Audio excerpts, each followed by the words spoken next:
Very good morning, South Florida. I'm Andrew Perez. And I'm Alex Finney. Thanks so much for waking up with us on this Sunday. We have a lot of big news to get to. Of course, Joe Biden clinching the presidency.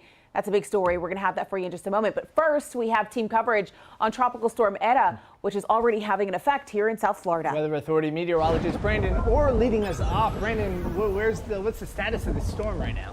Well, it is moving out of the Caribbean right now, actually. It's sitting on top of Cuba. It made landfall as of the 4 a.m. advisory. The next advisory is coming out within this next hour and should give us an update. I suspect they'll probably keep it the same, at least the way it looks right now, with maximum sustained winds at 65 miles per hour. Here's the center of the storm. It actually has moved now right on top of Cuba. And there was a nice little blow up of thunderstorms over the past few hours, too. So far, it seems to be doing okay, despite a couple of things going against it strengthening overnight.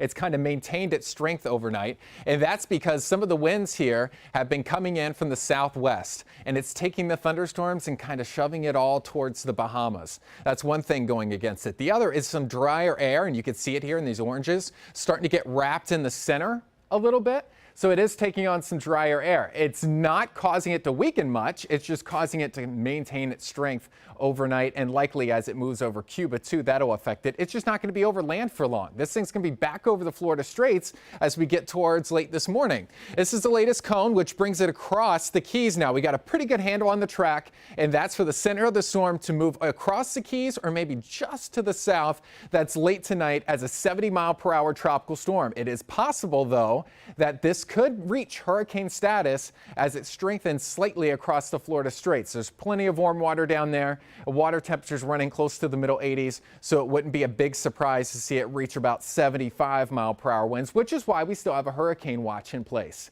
for Broward, Miami-Dade, and the Keys. So that goes out for all of us. Tropical storm warning in place farther to the north in Palm Beach County.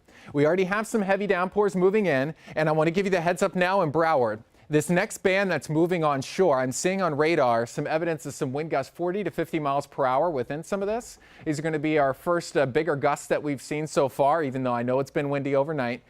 We are a little bit drier in Miami-Dade, but yeah, we have some showers developing too that'll increase these wind gusts. And it looks like they'll continue to increase as we get towards tonight when the worst of it moves in. Even some gusts as high as 85 miles per hour in the northern side of this center, which will likely be in the upper Keys or southern Miami-Dade. Coming up, I want to time out the end of this storm, and when things finally kick on out of here, we have that tornado threat that I want to time out too. That's when I return here in just a bit, Andrew.